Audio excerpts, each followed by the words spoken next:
जब किसी बैंक या वित्तीय संस्थान से हम लोन लेते हैं तो जिस व्यक्ति को लोन दिया जा रहा है उसके साथ कोई अप्रत्याशित घटना होने की स्थिति में तो बैंक या वित्तीय संस्थान उसका एक बीमा करता है ताकि कवरेज बना रहे। तो उसमें किस प्रकार का बीमा किया जाता है और उसमें प्रीमियम कितना रहता है आगे वीडियो में जानेंगे। मैं Krishna Kautilya, insurance and financial consultant and informative.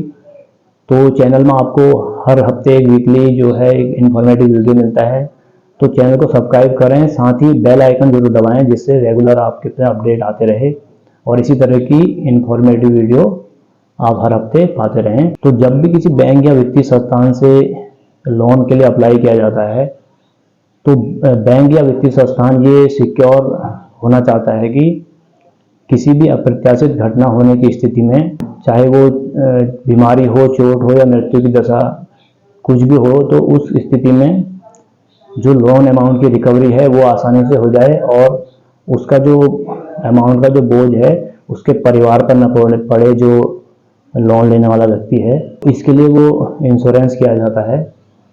अब वो किस तरीके का रहेगा, उसमें अमूमन जो किया जाता है वो टर्म इंश्योरेंस किया जाता है जिसका रिटर्न से कोई मतलब नहीं होता, केवल उसे आपका जो लोन अमाउंट है और उसका टेन्योर के हिसाब से वो कवरेज देना ही उसका उद्देश्य होता है।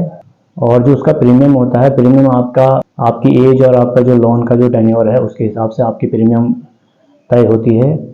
अक्सर उसको वन टाइम पे किया जाता है और किसी केस में या किसी वित्तीय संस्थान उसको इस तरीके से भी करते हैं कि ईयरली आपका जितना आपका टेन्योर है उसमें आपका हर साल प्रीमियम जाता रहेगा। तो जब कभी भी आप लोन के लिए अप्लाई करें तो इस बात का ज़रूर ध्यान दें कि आपको जो कवरेज के लिए इंश्योरेंस दिया जा रहा है तो उसके जो बेनिफिट हैं वो क्या क्या हैं। किसी में तो यह होता है कि केवल आपके डेथ को ही वो कवर करेगा और किसी में इस तरीके का इंश्योरेंस किया जाता है जो डिजीज को भी कवर करता है, एक्सीडेंट का भी कवरेज देता है। तो इस बात का ज़रूर आप पहले पता कर लें कि उसमें किस किस चीज़ का आपको कवरेज मिल रहा है। बात करते हैं, जब भी यदि आपका पहले से इंश्योरेंस उसमें चल रहा है लोन लेते वक्त, तो फिर भी बैंक या वित्तीय संस्थान आपको उस स्पेसिफिक लोन के लिए आपके कवरेज के लिए एक अलग से इंश्योरेंस उस समय करवाता है। तो कोई बैंक या वित्तीय संस्थान ऐसे होते हैं जो आपको कवरेज के लिए यूलिप या टर्म प्लान या बेसिक जो लाइफ इंश्योरेंस प्लान है वो भी उसमें सेल करते हैं जिसका प्रीमियम बहुत ज़्यादा आता है।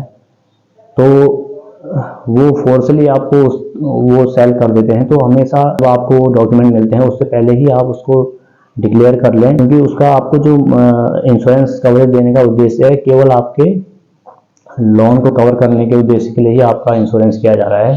तो उसके साथ आप कोई बेसिक लाइफ इंश्योरेंस पॉलिसी या यूलिप पॉलिसी न लें जिसका प्रीमियम बहुत ज़्यादा आता है।